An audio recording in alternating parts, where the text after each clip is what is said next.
नमस्कार बच्चों। आज हम कक्षा छठी की पाठ्य पुस्तक वसंत में से पाठ 6 पार नज़र के पाठ का अध्ययन करेंगे। पाठ प्रारंभ करने से पहले लेखक परिचय देख लेते हैं। इस पाठ को लिखने वाले लेखक का नाम है जयंत विष्णु नार्लिकर। उनका जन्म 19 जुलाई 1938 महाराष्ट्र में हुआ था। ये प्रसिद्ध भारतीय भौतिकीय वैज्ञानिक हैं जिन्होंने विज्ञान को लोकप्रिय बनाने के लिए अंग्रेज़ी, हिंदी और मराठी में अनेक पुस्तकें लिखी हैं। तो चलिए पाठ प्रारंभ करते हैं। वह एक सुरंगनुमा रास्ता था। आम आदमी के लिए इस रास्ते से होते हुए जाने की मनाही थी, लेकिन छोटू ने एक दिन अपने पापा का सिक्योरिटी पास लिया और जा पहुंचा सुरंग में। फिर क्या हुआ? अब यहाँ पर एक छोटे बच्चे जिसका नाम छोटू है, उसकी कहानी बताई जा रही है कि एक सुरंगनुमा रास्ता था। सुरंगनुमा का अर्थ है सुरंग जैसा, जहाँ पर सामान्य व्यक्ति को जाने की मनाही थी। किंतु छोटू नाम का एक छोटा सा बच्चा जो था, वो अपने पिताजी का सिक्योरिटी पास लेकर उस सुरंग के वहाँ पर पहुँच जाता है। छोटू, कितनी बार कहा है तुमसे कि उस तरफ मत जाया करो। फिर पापा क्यों जाते हैं उस तरफ रोज़ रोज़? पापा को काम पर जाना होता है। रोज़ाना यही वार्तालाप हुआ करती छोटू की माँ और छोटू के बीच। अब छोटू की माँ जो थी, वो छोटू से कहती हैं कि तुम्हें कितनी बार समझाया है कि उस रास्ते पर नहीं जाना है। छोटू प्रश्न करता है, लेकिन क्यों? पिताजी भी तो उसी रास्ते से जाते हैं। तो माँ कहती है कि पिताजी काम पर जाते हैं। और यही वार्तालाप अर्थात बातचीत माँ और बेटे में रोज हुआ करती थी। उस तरफ एक सुरंगनुमा रास्ता था और छोटू के पापा इसी सुरंग से होते हुए काम पर जाया करते थे। आम आदमी के लिए इस रास्ते से जाने की मनाही थी। अब यहाँ पर लेखक बता रहे हैं कि वो एक सुरंग जैसा रास्ता था, जहाँ से कि छोटू के पापा अपने काम पर जाया करते थे। किंतु जो आम आदमी थे, उन्हें उस रास्ते से जाने की मनाही थी। चंद चुनिंदा लोग ही इस सुरंगनुमा रास्ते का इस्तेमाल करते थे और छोटू के पापा भी इन्हीं चुनिंदा लोगों में से एक थे। अब लेखक बताते हैं कि बहुत चुनिंदा अर्थात सेलेक्टेड जो लोग होते थे, वही उस सुरंग जैसे रास्ते से जा सकते थे, उसका इस्तेमाल कर सकते थे, प्रयोग कर सकते थे। और उन्हीं चुनिंदा लोगों में छोटू के पापा भी थे। आज छुट्टी थी और छोटू के पापा घर पर ही आराम फरमा रहे थे। नज़र बचाकर, चोरी छिपे छोटू ने पापा का सिक्योरिटी पास हथिया ही लिया और चल दिया सुरंग की ओर।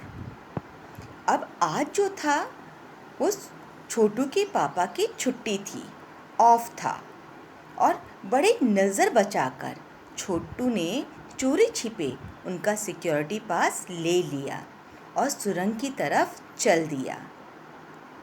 वैसे तो उसकी पूरी कॉलोनी ही ज़मीन के नीचे बसी थी। यह जो सुरंगनुमा रास्ता था, अंदर दिए जल रहे थे और प्रवेश करने से पहले एक बंद दरवाजे का सामना करना पड़ता था। अब लेखक बताते हैं कि वैसे तो छोटू की पूरी कॉलोनी जो थी, वो ज़मीन के नीचे बसी हुई थी और ये एक रास्ता था सुरंगनुमा, जिसके अंदर दिए जल रहे थे। प्रवेश करने से पहले एक दरवाजे का सामना करना पड़ता था। दरवाजे में एक खांचा बना हुआ था। छोटू ने खांचे में काट डाला। तुरंत दरवाज़ा खुल गया।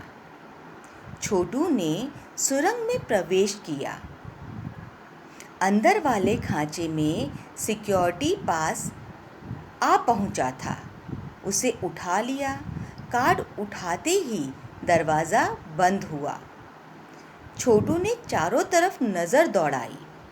सुरंगनुमा वह रास्ता ऊपर की तरफ जाता था, यानी ज़मीन के ऊपर का सफ़र कर आने का मौका मिल गया था।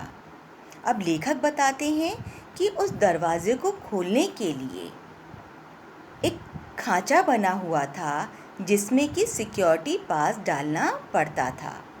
छोटू ने उस खांचे के अंदर सिक्योरिटी पास डाला। दरवाज़ा खुल जाता है। छोटू सुरंग में प्रवेश कर जाता है और अंदर जाकर उस खांचे से छोटू ने सिक्योरिटी पास उठा लिया। जैसे ही सिक्योरिटी पास उठाया, दरवाज़ा तुरंत बंद हो गया।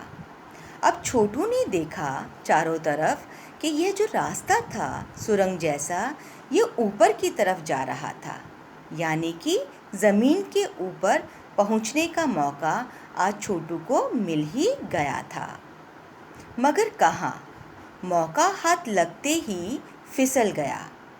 सुरंग में जगह जगह लगाए निरीक्षक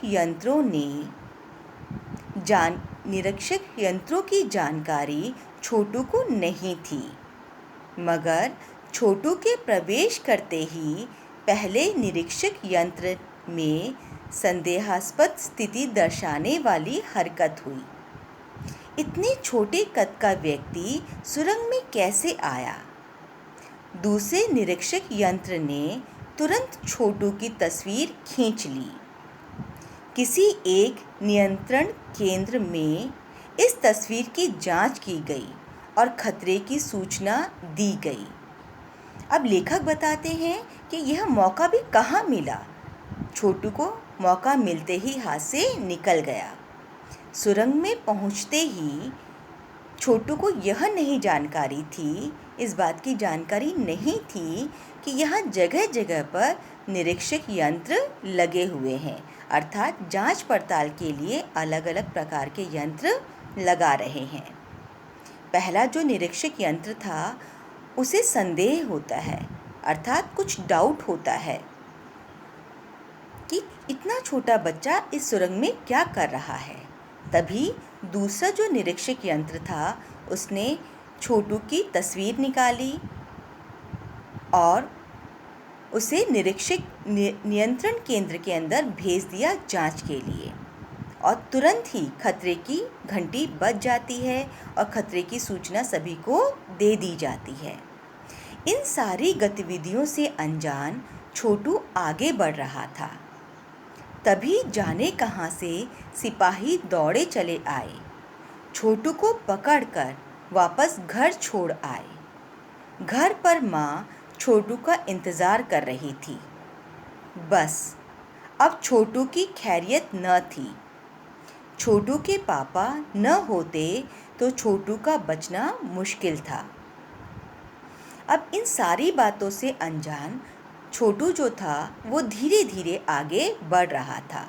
तभी न जाने वहाँ पे सिपाही कहाँ से आ जाते हैं और छोटू को पकड़ लेते हैं और उसे पुनः घर पर छोड़ आते हैं, जहाँ पर छोटू की माँ उसका इंतज़ार कर रही थी।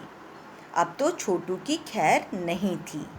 ये तो पापा थे घर पे, इस कारण से छोटू बच जाता है। छोड़ो भी, मैं इसे समझा दूंगा सब, फिर वह ऐसी गलती कभी नहीं करेगा।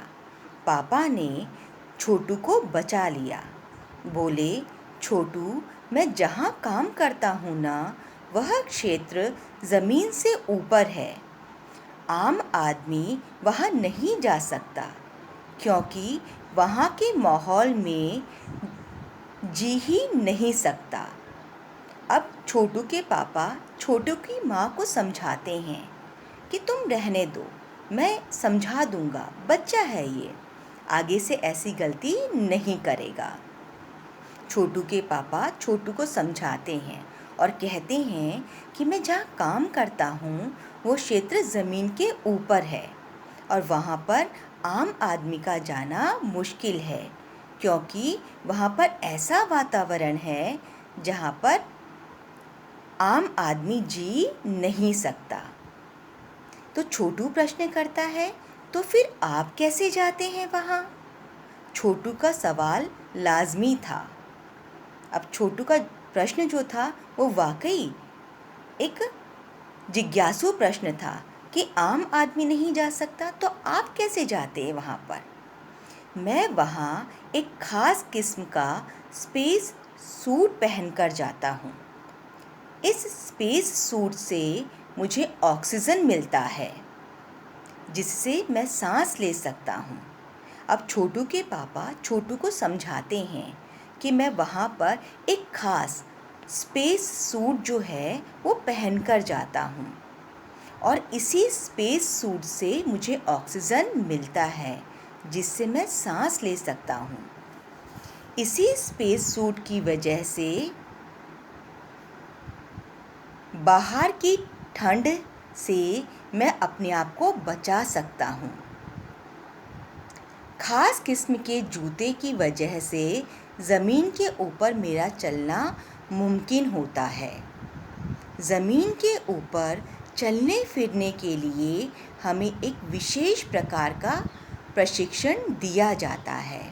अब छोटू के पापा बताते हैं कि यही जो स्पेस सूट है, इसी के कारण मैं अपने आप को ठंड से बचाता हूँ और ये ख़ास किस्म के जो जूते हैं, ये जूते मुझे ज़मीन पर चलने में आसानी करते हैं। साथ ही साथ ज़मीन पर चलने का प्रशिक्षण अर्थात ट्रेनिंग जो है वो हमें दी गई है। तो बच्चों, आज जो है हम इस पाठ का यहीं तक अध्ययन करेंगे। बाकी पाठ का अध्ययन हम दूसरे और तीसरे भाग के अंदर करेंगे।